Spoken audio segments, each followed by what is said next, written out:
Chesterton y Tolkien, la magia de ortodoxia y el Señor de los Anillos.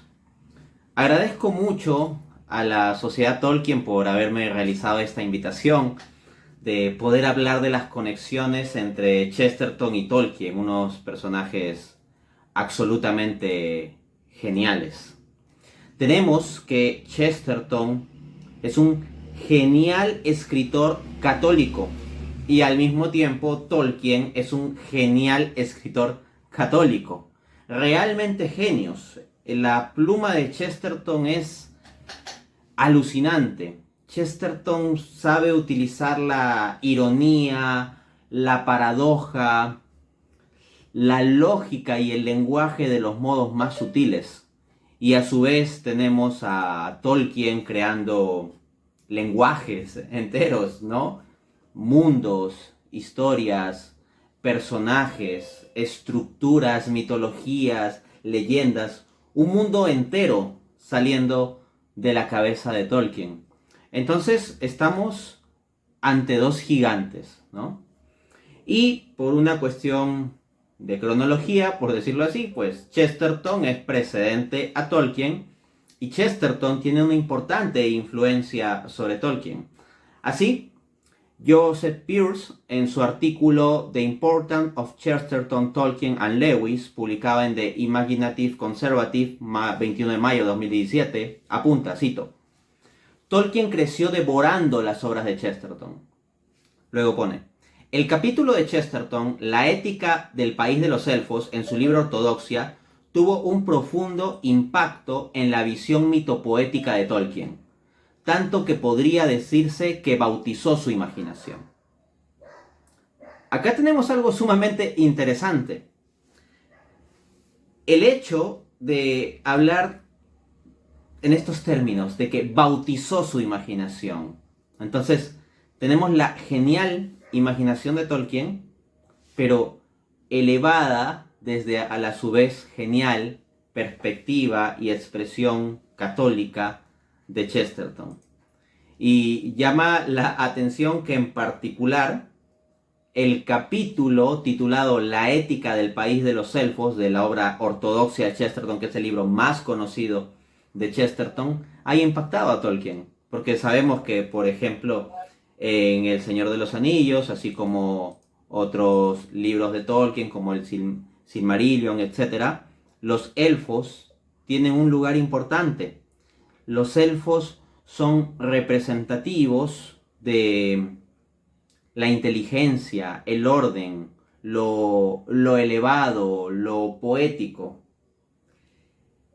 En cierto modo, lo más elevado en el mundo de Chesterton como raza representado por los elfos, en el mundo de Tolkien, perdón, representado por los elfos, es tomado de los escritos de Chesterton.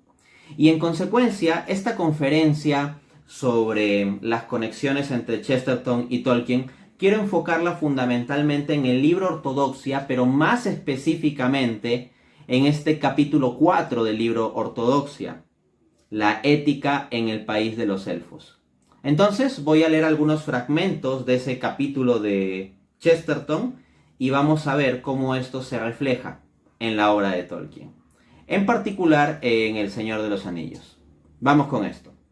Dice Chesterton en la obra Ortodoxia de 1908, capítulo 4, todas las citas de Chesterton van a venir de esa fuente. Cito: tradición significa dar votos a la más oscurecida de todas las clases, nuestros antecesores. Es la democracia de los muertos. Chesterton aquí nos está hablando sobre el valor de la tradición. La tradición es la democracia de los muertos. En el sentido de que por medio de la tradición, las personas del pasado, nuestros antepasados, tienen voz y voto. Pueden influir en la dirección de la historia, de la política, de la economía, del derecho, de las sociedades, la tradición. Y ese respeto a la tradición, ese valor por la tradición, es lo que encontramos también buenamente reflejado en la obra de Tolkien. Por ejemplo, en el caso de los hobbits. Los hobbits viven tranquilamente, apaciblemente, conservando su mundo divertido y sencillo. Conservar, eso es la tradición. Conservar lo bueno, lo bello, lo verdadero, es lo propio de la tradición, hablando de tradición con mayúscula. Y en ese sentido, encontramos, por ejemplo, en los hobbits, la conservación de un rinconcito tradicional, de un rinconcito sencillo, de un rinconcito incontaminado respecto del desorden de las ciudades, o la suciedad de las ciudades, o el bullicio de las ciudades. El respeto y la conservación de la tradición, de esta democracia de los muertos, es algo que se ve reflejado pues en la obra de Tolkien también. Dice también Chesterton: allí está la gran lección de la Bella y la Bestia, según la cual una cosa debe ser amada antes de ser amable. En el caso de este conocido cuento, ¿no?, de la Bella y la Bestia, se encuentra que la bestia comienza a poco transformarse en alguien amable. Alguien amable. Pero se comienza a transformar en alguien amable a partir de que primero es amado. Es el amor que primero nos es dado el que nos transforma. Esto es una perspectiva cristiana. Primera de Juan 4:10. Si nosotros amamos es porque Él nos amó primero, porque Dios nos amó primero. En Primera de Juan 4:8 se nos informa cuál es la esencia de Dios, ¿no? Que Dios es amor. Y 2 versículos más adelante dice: en esto consiste el amor. No en que nosotros hayamos amado a Dios, sino en que Él nos amó primero. Entonces, para que alguien sea hecho amable, para que comience a ser amable, de algún modo tiene primero que ser amado. Y esto a su vez lo hemos reflejado también en la obra de Tolkien, en el personaje Gollum. Así como en el cuento de la Bella y la Bestia tenemos una bestia, un monstruo, en la obra de Tolkien tenemos al personaje Gollum, que es un hobbit deformado, degenerado, convertido prácticamente en un monstruo. Pero en la medida en que es tratado amablemente por Frodo, poco a poco se va abriendo. Ciertas resistencias en él se van quebrando. Poco a poco se va volviendo más amable. Ese proceso no llega a término, pero es un proceso que en un momento se da.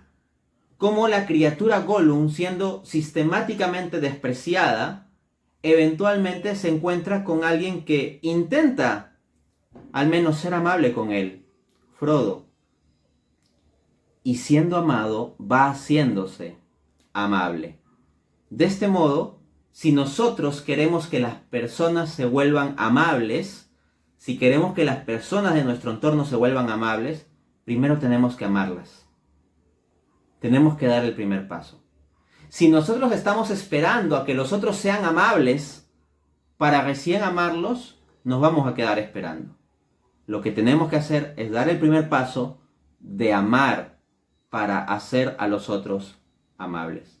El poder transformador del amor es algo transversal tanto en el pensamiento de Chesterton como de Tolkien. Dice también Chesterton: todos hemos leído en libros científicos, y por cierto también en las novelas, la historia del hombre que olvidó su nombre.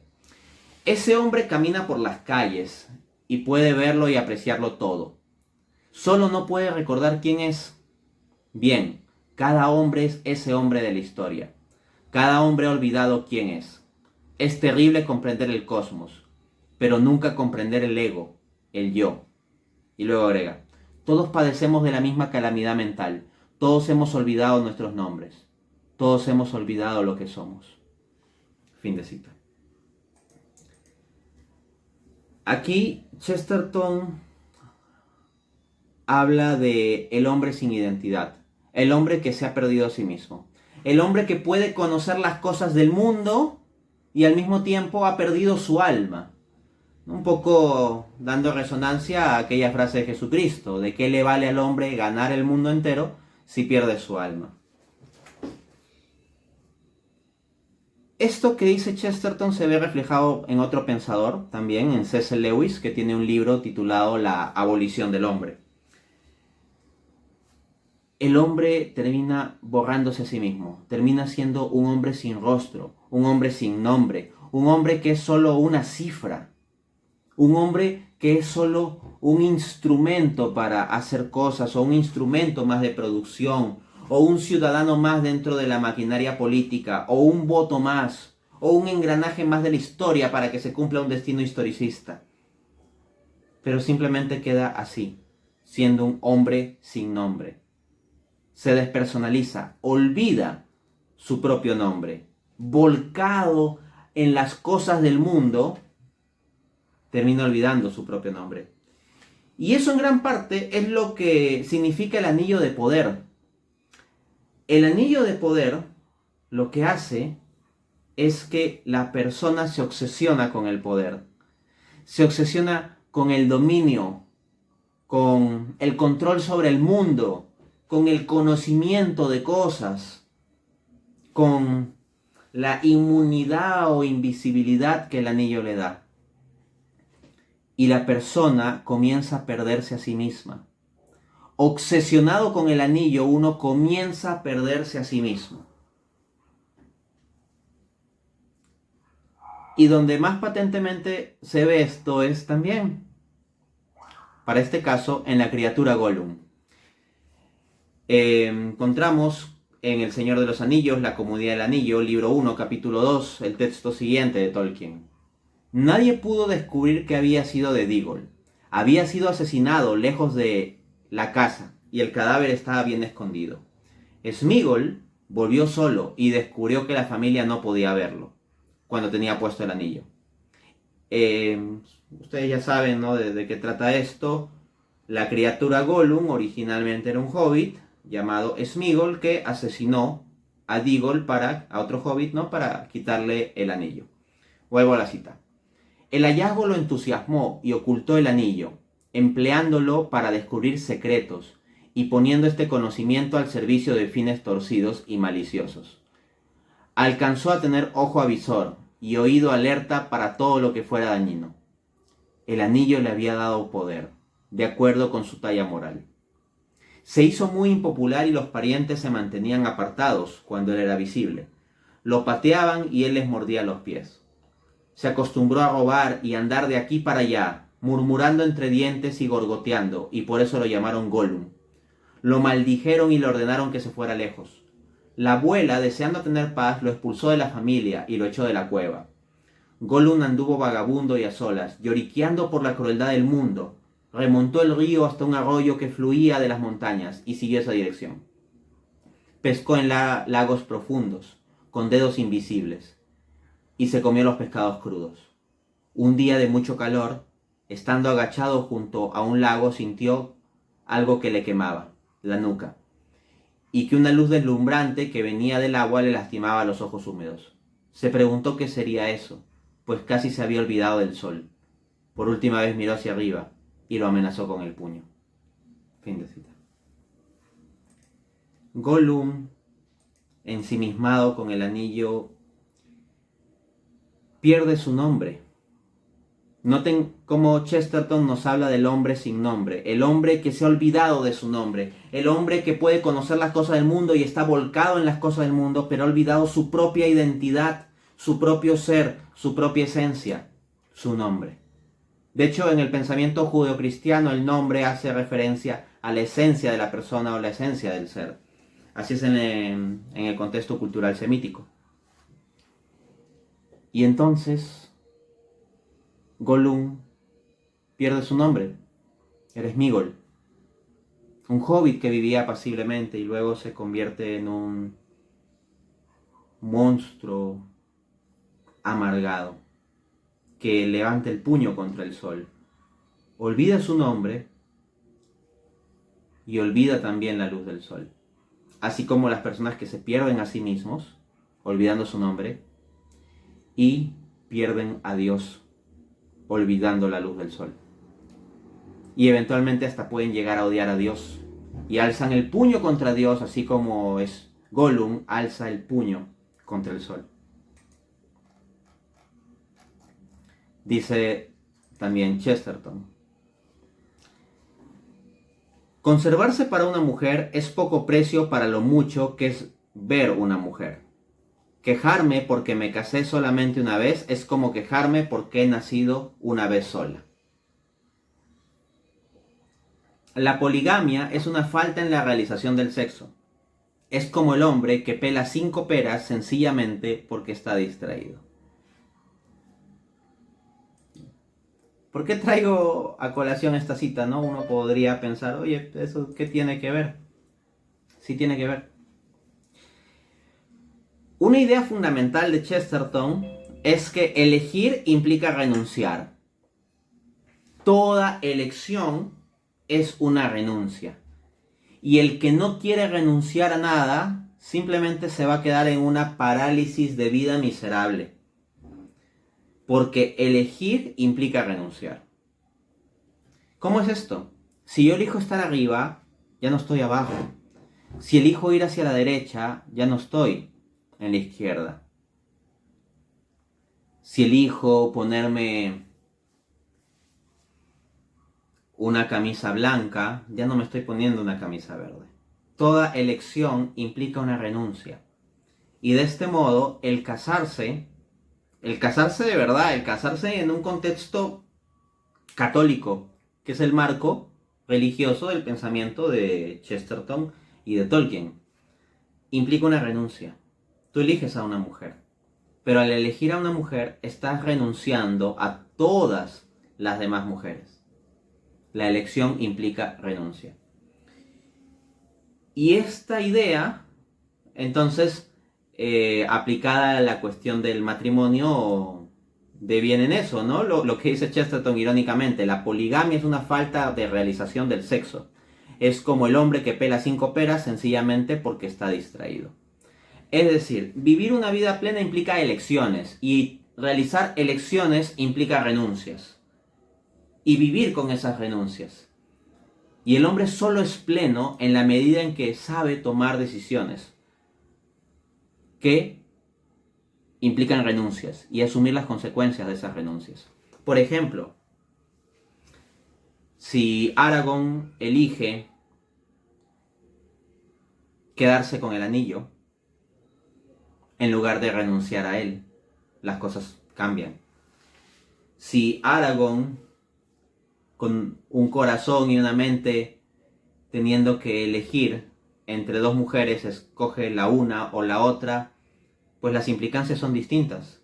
Y una de ellas es una elfa que está tomando la decisión de renunciar a su inmortalidad con tal de poder estar, aunque sea una vida, con él. Es una elección fuerte. El carácter decisivo de la elección libre, en contraste con la renuncia, como implicando la renuncia, es fundamental en la obra de Tolkien. Sobre todo renunciar al anillo de poder, tirarlo en el monte del destino. Hay cosas a las que nosotros tenemos que renunciar. Cada uno de nosotros tiene un anillo de poder que le está succionando la vida y la felicidad, y tiene que tirarlo al monte del destino para que sea destruido. Tenemos que tomar la decisión de tirar al fuego el anillo para realmente ser libres. Esa es la auténtica libertad, la que sale de la renuncia, y por eso requiere madurez. Dice también Chesterton: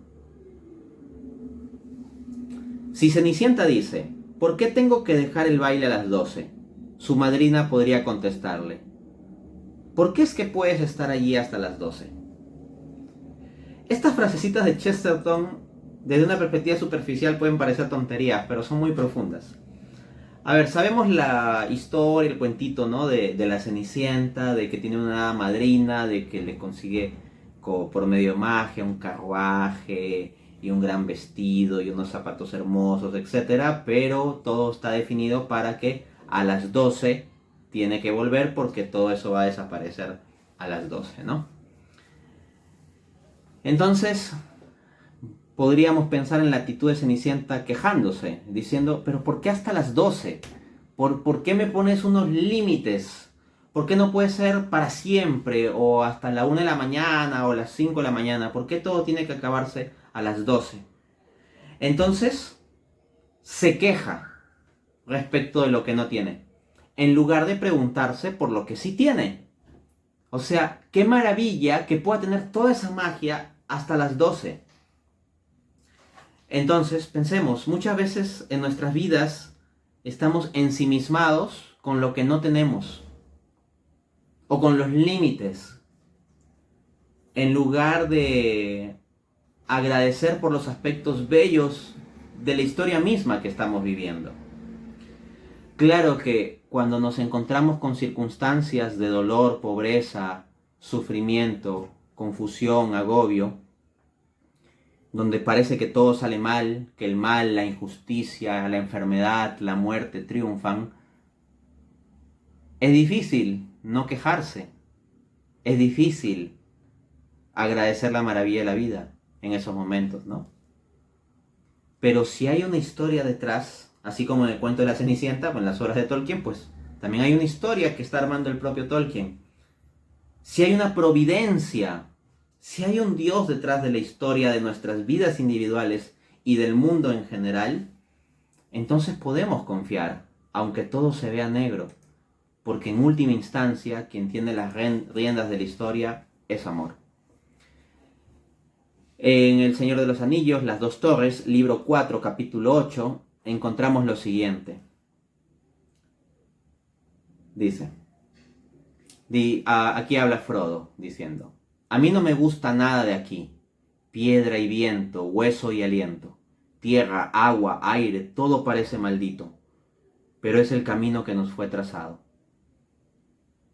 Sí es verdad, dijo Sam, y de haber sabido más antes de partir, no estaríamos ahora aquí seguramente, aunque me imagino que así ocurre a menudo. Las hazañas de que hablan las antiguas leyendas y canciones, señor Frodo, las aventuras como yo las llamaba. Yo pensaba que los personajes maravillosos de las leyendas salían en busca de aventuras porque querían tenerlas y les parecían excitantes, y en cambio la vida era un tanto aburrida, una especie de juego, por así decir. Pero con las historias que importan de veras, o con esas que uno guarda en la memoria, no ocurría lo mismo. Se diría que los protagonistas se encontraban de pronto en medio de una aventura, y que casi siempre tenían los caminos trazados, como dice usted. Supongo que también ellos, como nosotros, tuvieron muchas veces la posibilidad de volverse atrás, solo que no la aprovecharon. Quizá, pues, si la aprovecharan, tampoco lo sabríamos, porque nadie se acordaría de ellos, porque solo se habla de los que continuaron hasta el fin. O sea, podemos ver la historia, o nuestra historia, un poco en paralelo con la historia de la Cenicienta y tomar la lógica de quejarnos. Y decir, ¿por qué puedo estar solo hasta las 12? O sea, ¿por qué tengo límites? ¿Por qué hay la muerte? ¿Por qué hay la enfermedad? ¿Por qué no lo puedo todo? ¿Por qué no tengo todo el dinero del mundo? ¿Por qué no tengo toda la inteligencia del mundo? ¿Por qué no tengo toda la belleza del mundo? Y más bien debemos cambiar el enfoque y agradecer por la maravilla de lo que sí tenemos en nuestra historia. Es decir, cómo mágicamente sí podemos estar allí en la fiesta hasta las 12, por decirlo así. Cada minuto, cada segundo, que es un regalo. Podemos tomar el enfoque de Frodo y decir, no me gusta nada de aquí, piedra y viento, hueso y aliento, y quejarnos de cuán miserables son nuestras vidas. O podemos tomar la lógica de Sam y decir, en las grandes historias, en las historias que de verdad importan, los personajes se encontraron con situaciones de ese tipo, en donde ya no querían seguir, en donde ya no querían vivir, en donde ya no encontraban sentido a las cosas, y querían simplemente abandonar todo y volver a una vida de comodidad,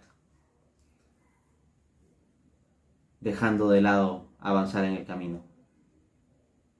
Pero no tomaron esa oportunidad, sino que siguieron adelante. Entonces, cuando nosotros cambiamos la mirada y pasamos del cansancio de Frodo, y más que cansancio físico, me refiero a cansancio existencial de Frodo, a la esperanza de Sam, es que podremos seguir caminando. Y es que podremos seguir avanzando hasta destruir en el monte del destino el anillo de poder de aquello que nos hace infelices, de aquello que nos roba la felicidad, de aquello que nos está consumiendo y de aquello que puede ser que nos está quitando nuestro nombre. Viviendo la ética del país de los elfos, como se titula el capítulo del libro Ortodoxia Chesterton, de donde he sacado todas las citas de hoy, es que podemos llegar al país de los elfos finalmente. A la tierra de los santos, a la tierra de la felicidad, a la tierra de las personas felices y elevadas. Para llegar a ese camino hay que pasar por Mordor. Pero si confiamos en que hay alguien detrás de la historia, como está Tolkien detrás del Señor de los Anillos, o Dios detrás de nuestra historia, podemos tener esperanza de que vamos a llegar, confiando en Él. Muchas gracias, quedo atento a comentarios, preguntas.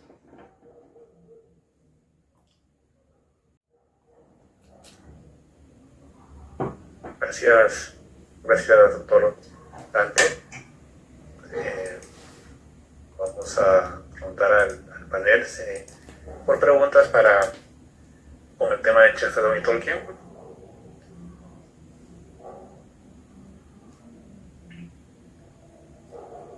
Bien, mientras se preparan preguntas, doctor Dante, quería preguntar sobre tanto en la obra de Chesterton como de Tolkien exploran temas del bien, el mal y el sacrificio, ¿no?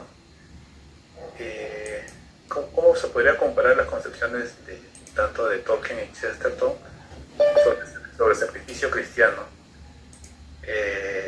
en otras tradiciones religiosas o filosóficas? Bueno, sería muy amplio tratar todas las diferentes perspectivas que se han dado sobre el sacrificio, pero por hacer algunos apuntes rápidos, ¿no? Que no pretendería ser exhaustivo. En primer lugar, efectivamente, el sacrificio es la idea de la elección como renuncia. O sea, la elección de algo grande implica renunciar también a cosas grandes.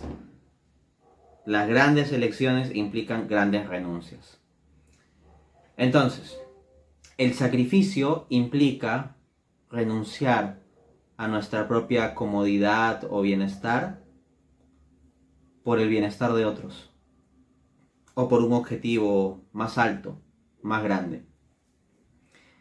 La idea de cargar un anillo que uno puede poseer y que uno puede ponerse implica renunciar al anillo. El punto decisivo, en cierto modo, no es tanto tirar el anillo al monte del destino, sino llevarlo hasta ahí. Notemos que Frodo es un héroe, pero Frodo falló en el último momento. En el último momento Frodo quiso apropiarse del anillo. Y fue por la providencia, por decirlo así, de Tolkien, ¿no? Que la criatura Gollum, queriendo quitarle el anillo, se lo arranca del dedo con todo y dedo, y finalmente muere al caer, ¿no? Por su ensimismamiento con el anillo y su descuido respecto de incluso dónde pisaba. Pero, ¿cómo así Frodo es un héroe si falló así en el último momento? Bueno, es que más allá del tema de la debilidad de no tirar el anillo en ese último momento, el hecho de no habérselo apropiado durante todo el largo camino hasta llegar ahí, eso lo hace un héroe. De hecho, recuerdo una reflexión espiritual que hacía un sacerdote respecto a las personas que luchan continuamente contra algún pecado en su vida. Y decía, puede haber personas que nunca logren vencer ese pecado en su vida, pero si se mantienen luchando hasta el final, con eso basta. Y cuando se presenten ante Dios podrían decir, Señor, no lo logré, pero morí intentándolo. Y entonces el sacerdote dice, el padre Roberto Sipols, con eso basta. Si moriste intentándolo, con eso basta. Y Dios se encarga de lo demás, de purificarte. Entonces, en el caso de El Señor de los Anillos, el llevar el anillo hasta el monte del destino es ese luchar continuo. Y aunque al final falló, aunque al final cayó la providencia, Dios, démosle el nombre a la providencia, se encargó de que el anillo fuera destruido. Pero eso de que Gollum le arrancaba el dedo y el anillo era destruido porque caía en la lava, no hubiera sucedido si Frodo no hubiera llegado hasta allí. Del mismo modo, entonces, hay muchos sacrificios y muchas renuncias que podemos tener que hacer en nuestras vidas en el camino de hacer algo grande y tal vez sentimos que no da fruto. Pero la providencia se va a encargar de que sí lo dé, si realmente estamos haciendo el esfuerzo y el sacrificio. En el caso de Chesterton, la idea del sacrificio pues le viene fundamentalmente de la impronta cristiana, como paradoja.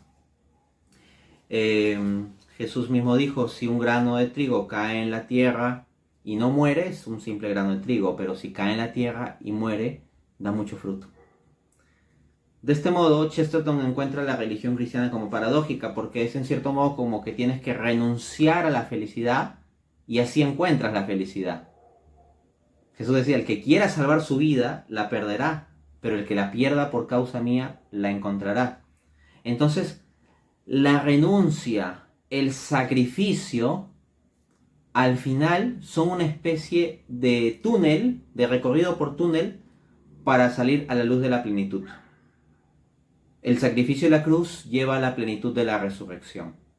Y eso es algo que también encontramos mucho en la obra de Chesterton. De hecho, al final de Ortodoxia, Chesterton comienza diciendo que tal vez había algo muy grande en Jesús que lo ocultaba a los hombres y que no lo veían tanto. Y que era su alegría. Su alegría. Entonces, en la visión de Chesterton, el sacrificio está asociado finalmente a la alegría. El fruto del auténtico sacrificio es la auténtica alegría. ¿Cómo se compara esto con otras visiones? No puedo agotar los diversos marcos filosóficos, me limitaré a dos. El caso del existencialismo. Si el hombre es simplemente una pasión inútil, como sostienen los existencialistas, el sacrificio es una tontería. ¿Por qué voy a sacrificar mi propio bienestar por algo más grande cuando objetivamente no hay un sentido real de las cosas? Cuando simplemente lo que tenemos son propósitos subjetivos que podemos fabricar ilusoriamente. Bajo un esquema existencialista, repito, donde la existencia del hombre es una pasión sin sentido o una pasión absurda, el sacrificio simplemente sería parte de ese sinsentido o ese absurdo.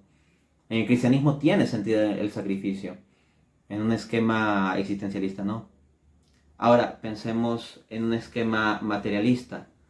Si el hombre no es más que materia, pues el hecho de sacrificar su propio bienestar por el bienestar de otros, pues puede funcionar como una especie de mecanismo de ajuste biológico o evolutivo, si se quiere, pero la profundidad del sacrificio se pierde. La vida deja de ser profunda, deja de ser crucial en cierto modo, si simplemente somos formas de materia, solo que organizada de forma un poco más compleja. Hagamos lo que hagamos, no podemos salir de ese nivel, y hasta el sacrificio más bello de un ser humano podrá ser simplemente explicado por un conjunto de condicionantes físico-químicos moldeados por el ambiente e influencias históricas sociales, y por eso es que esa persona se sacrificó. Pero ya no está el elemento de libre albedrío que lo hace glorioso, sino simplemente un conjunto de condicionantes que explicarían que se dé tal sacrificio o que no se dé tal sacrificio. En otras palabras, filosofías como el materialismo o el existencialismo terminan quitándole el sabor a la vida.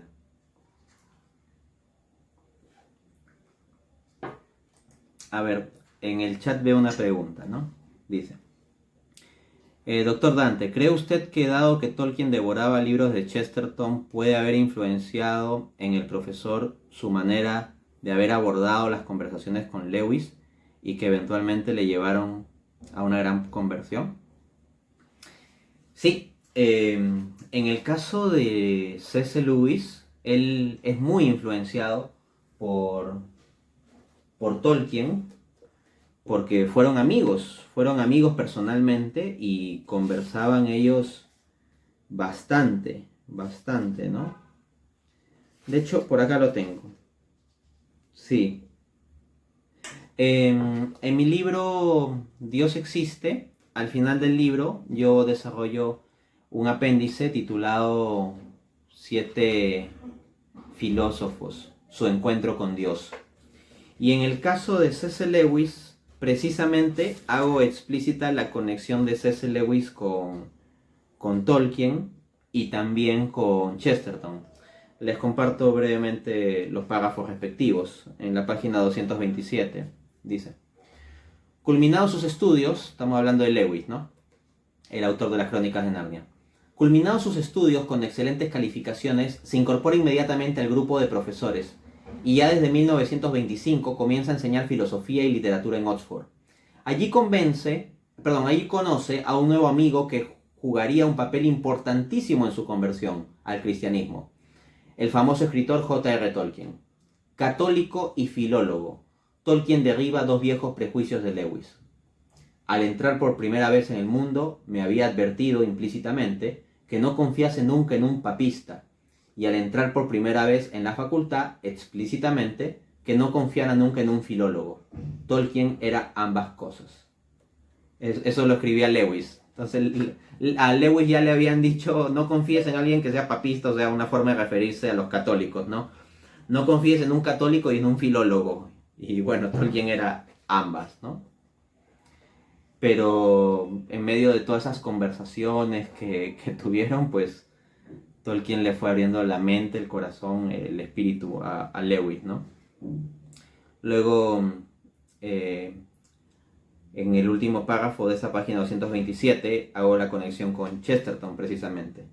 Luego de eso, Dios lo puso en jaque. Explico como un juego de ajedrez que Dios está poniendo en jaque a Lewis, ¿no? Luego Dios lo puso en jaque con una de sus mejores piezas cuando se trata de lógicos, como era el caso de Lewis, Chesterton. Y acá hay una cita de palabras de Lewis en su autobiografía. Después leí el Everlasting Man de Chesterton y por primera vez vi toda la concepción cristiana de historia expuesta de una forma que parecía tener sentido. Recordarás que ya pensaba que Chesterton era el hombre vivo más sensato que había, dejando a un lado su cristianismo. Ahora creía, estoy totalmente convencido, aunque no lo decía, las palabras habrían revelado el absurdo, que el cristianismo mismo era muy sensato, dejando de lado su cristianismo. Fin de cita. Luego, en la página 228. No se acababa de recuperar Lewis cuando Dios derribó aquel firme alfil que se encontraba a su costado. Cito de nuevo la biografía de Lewis. No hacía mucho que había terminado el Everlasting Man, cuando me ocurrió algo mucho peor. A principios de 1926, el más convencido de todos los ateos que conocía se sentó en mi habitación al otro lado de la chimenea y me comentó que las pruebas de la historicidad de los evangelios eran sorprendentemente buenas. Es extraño, continuó, esas majaderías de frases sobre el Dios que muere. Extraño. Casi parece como si realmente hubiera sucedido alguna vez. Para comprender el fuerte impacto que me supuso, tendrías que conocer a aquel hombre, que nunca ha demostrado ningún interés por el cristianismo. Si él, el cínico de los cínicos, el más duro de los duros, no estaba a salvo, ¿a dónde podía volverme yo? ¿Es que no había escapatoria? Dios fue cercando a Lewis para su conversión. Pero bueno, eso ya es otra historia. Por ahí hay, creo... Sí. Y una pregunta así de Fernando Efio. Adelante, Fernando. Sí, hola. Buenas noches, profesor Dante. A mí me interesa mucho la filosofía comparada y me parece que encuentro en la forma en que usted ha expresado el sacrificio en Chesterton, Tolkien, cristianismo católico. De repente hay una especie de conexión o relación con la ataraxia de los estoicos. no es exactamente lo mismo, pero de repente hay una forma de conexión, sobre todo en esta parte de la renuncia. Y por otro lado, me separo un poco de esa parte occidental y quisiera hablar sobre el sacrificio en otras tradiciones filosóficas. Por ejemplo, la inmolación de esta famosa foto del monje vietnamita Van Duc, Thi Quan Duc. Se supone que en el budismo esta inmolación, sacrificio, que en realidad es un suicidio, no se puede hacer, pero me parece que en Oriente, por llamarlo de alguna forma, en contraposición de Occidente, o sea, se prioriza, se le da mucha más importancia a la colectividad o incluso a una especie de forma más política de actuar que en las metafísicas occidentales. Me parece que de repente son más fisicalistas, pero también individualistas.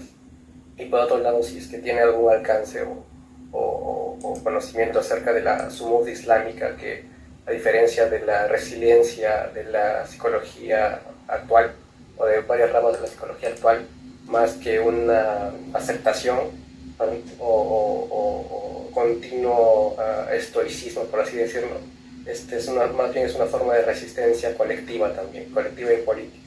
Gracias.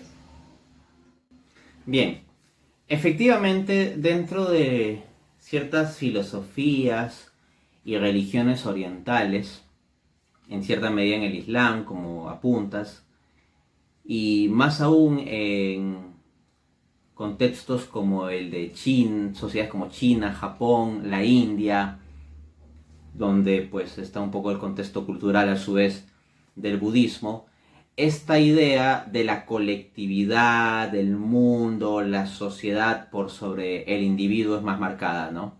En el caso de Occidente, más aún luego de la influencia de el racionalismo, el individualismo, el utilitarismo, el capitalismo, etcétera, tenemos pues en general un enfoque más individualista, ¿no? Donde es el individuo el que tiene la primacía y la sociedad es vista como un espacio donde hay que resguardar los derechos de los individuos para que los individuos proliferen.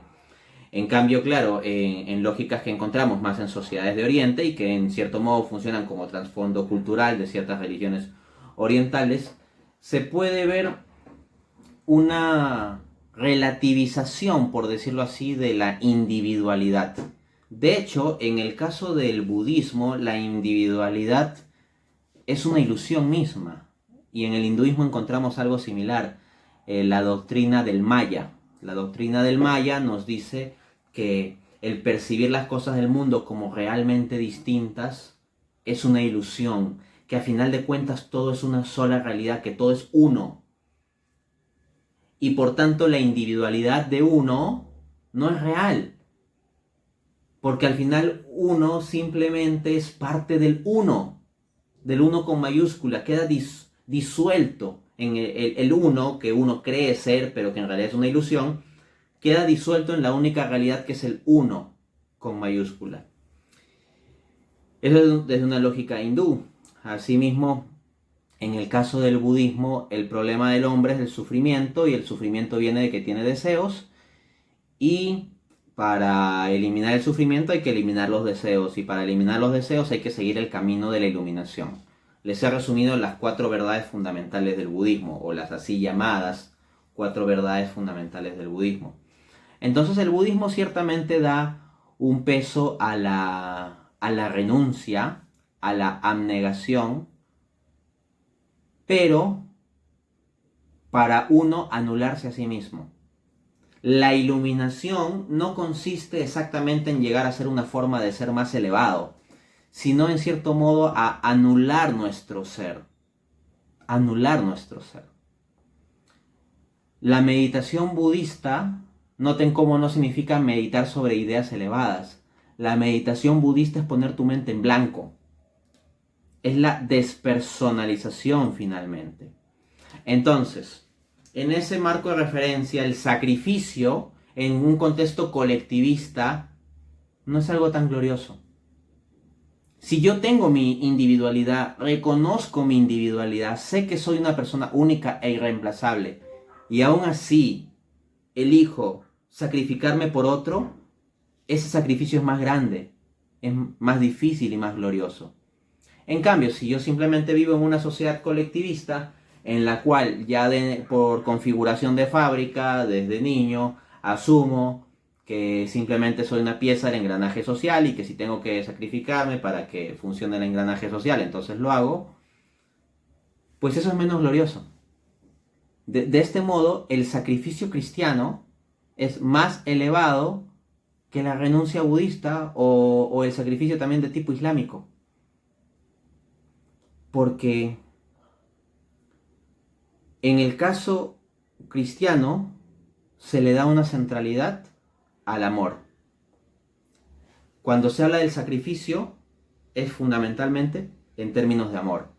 En cambio, en otras cosmovisiones el sacrificio puede ser para uno ser un hombre más elevado y más fuerte al estilo estoico, o para lograr la iluminación anulándose a sí mismo al estilo budista, o para ir a un paraíso donde uno tendrá un montón de placeres que Alá le dará porque uno se sacrificó en esta vida al estilo islámico, etc.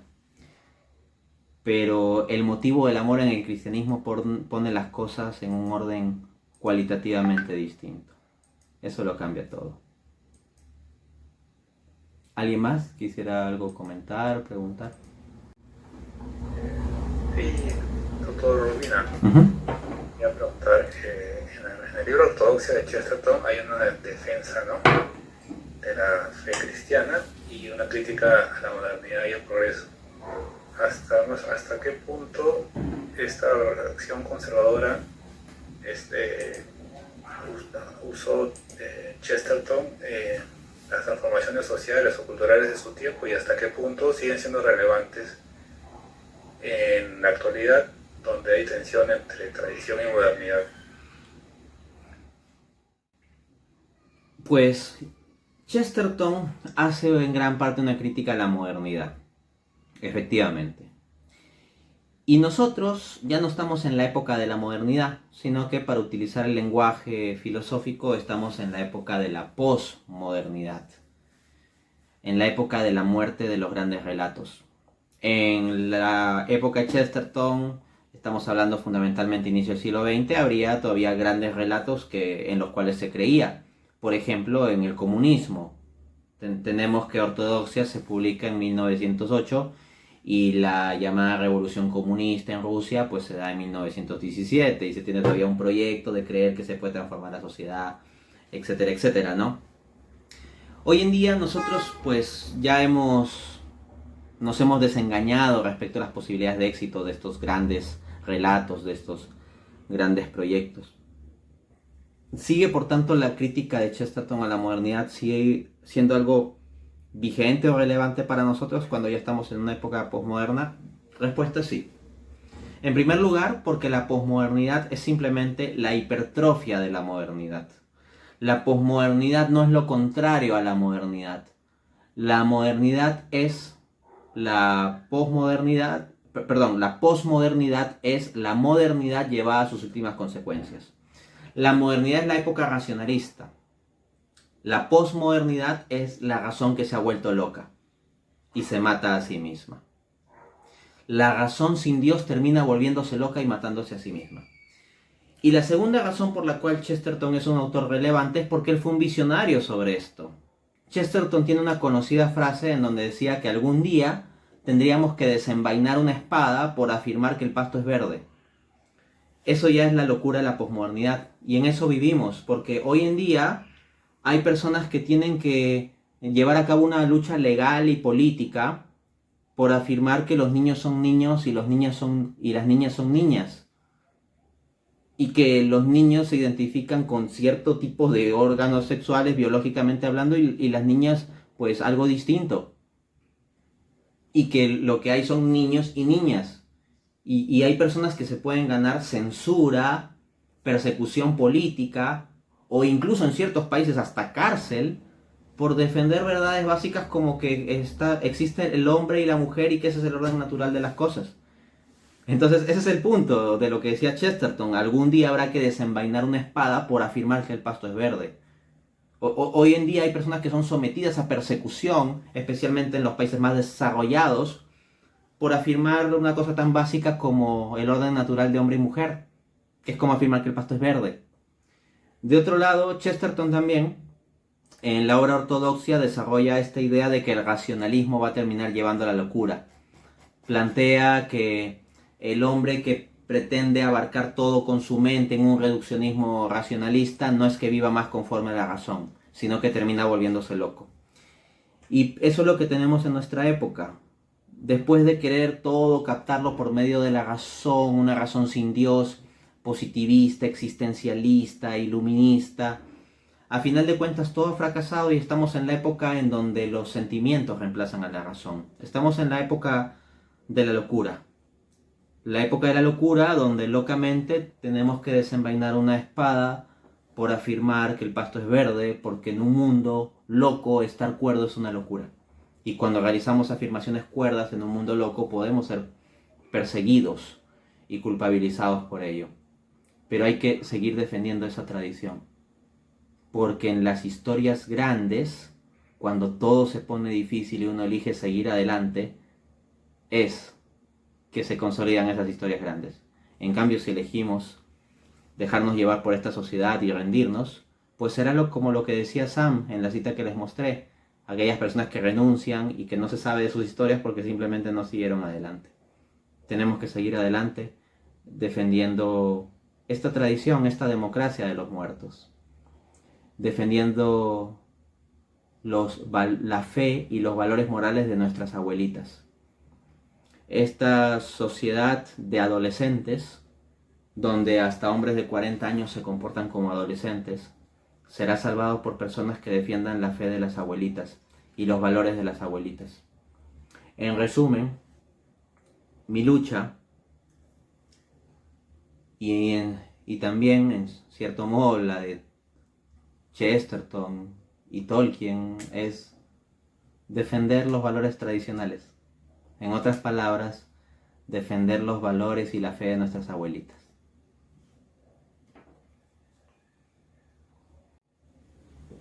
Gracias, doctor. ¿Alguna otra pregunta del público?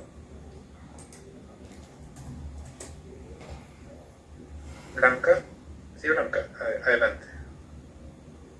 Hola, ¿cómo están? Buenas noches.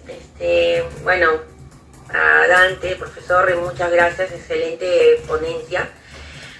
Es la primera vez que participo y escucho una charla tan iluminadora sobre Chesterton. Siempre he relacionado mucho la obra del profesor Chesterton y Tolkien siempre unido, ¿no? Pero yo creo que valdría la pena ya hacer el ejercicio de leer a Chesterton ya separado, ¿no? No con el objetivo de divorciar esta relación que para mí siempre va a ser enriquecedora, sino también para hacer el esfuerzo de conocerlo más. ¿Qué recomiendas? Digamos, ¿qué libro recomiendas para alguien que no ha leído todavía a Chesterton como libro completo, sino siempre en ese tipo de charlas que los relaciona y nos enriquece como personas? Porque la verdad el contenido de la charla de hoy es maravilloso.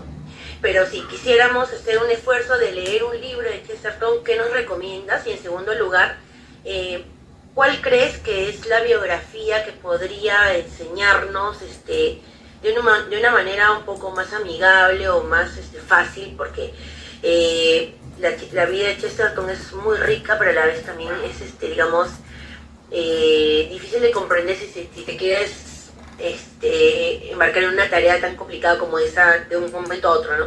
¿Qué nos recomiendas? De verdad, muchas gracias y espero tu respuesta. Bien, a ver, en términos de obras de Chesterton, digamos que de forma casi indiscutible la que se ve como la principal obra para entender su pensamiento es Ortodoxia, ¿no? Las citas que les he mostrado aquí solo son del capítulo 4 de Ortodoxia, así que supondrán que hay muchas cosas interesantes en capítulos anteriores. He hecho algunas referencias, sobre todo en respuesta a la última pregunta, a ideas de los primeros 3 capítulos, pero de eso recomendaría mucho Ortodoxia. Ortodoxia es un libro en prosa, no es una historia, sino son reflexiones muy y divertidas, irónicas, sarcásticas, inteligentes que hace Chesterton. Ahora, si a alguien le gusta más el estilo narrado de una historia y aprender cosas por medio de una historia, pues Chesterton tiene un libro genial que se llama El candor del padre Brown, que es un sacerdote católico, el personaje principal, el padre Brown, que pasa por unas situaciones sumamente curiosas, interesantes, insólitas, etcétera, y da respuestas muy inteligentes. Entonces, si quieren familiarizarse con el pensamiento de Chesterton en términos de la redacción de una prosa argumentada, pero argumentada al particular estilo de Chesterton, que no es que sea un lógico sistemático tipo filosofía analítica de premisas y deducciones, sino que juega mucho con el lenguaje, lean Ortodoxia. Pero si lo que quieren es una historia narrada de personajes y situaciones, pero que refleje el pensamiento de Chesterton, el libro El candor del padre Brown. Asimismo, el libro Herejes, que es una obra previa a Chesterton, resulta también bastante valioso, pero Ortodoxia se lleva, digamos, las palmas respecto de eso, ¿no? En cuanto a biografías de Chesterton, personalmente yo no tendría demasiado que recomendar porque yo no he leído mayores biografías de Chesterton, así como un libro entero que sea una biografía de Chesterton. He leído, por supuesto, biografías de Chesterton breves en páginas web especializadas en Chesterton o algo así, pero algo así como un libro que recomendar. No, porque lo que más me apasiona de Chesterton, más que leer las biografías que escriben sobre él, es que él es un escritor tan genial que me gusta más leer las biografías que él ha escrito. Santo Tomás de Aquino es mi santo favorito, el que más influyó en mi conversión del ateísmo al catolicismo. Yo antes era ateo. Y Chesterton ha escrito la que muchos consideran la biografía más genial de Santo Tomás de Aquino que se ha escrito en la historia. Y resulta que biografías de Santo Tomás de Aquino lo ha escrito, o sea, de los hombres más sabios e inteligentes que hemos tenido en Occidente al menos. Pero Chesterton los aventaja a todos. Me parece que fue el gran tomista del siglo XX, Eitan Gibson, quien dijo que, o sea, ni entre todos los eruditos tomistas habían logrado escribir una tan buena biografía sobre Santo Tomás de Aquino como la que escribió Chesterton, ¿no? Tengo pendiente leer la biografía que Chesterton ha escrito de San Francisco de Asís. Estoy seguro que me va a encantar, ¿no? Entonces eso, o sea, más bien yo tomo como excusa la pregunta sobre la biografía de Chesterton para informarles que Chesterton ha escrito biografías y que la biografía que ha escrito Santo Tomás de Aquino, se lo voy a decir directo, en cierta ocasión me sacó lágrimas leer cierto pasaje. Y yo he leído diversos tipos de libros y autores, y he ido a literatura que cuenta cosas profundas, fuertes, conmovedoras, etcétera, pero no es que yo llore con cada libro o algo así. Pero me sacó lágrimas un pasaje de Santo Tomás de Aquino de Chesterton. Entonces aprovecho para darles esa referencia.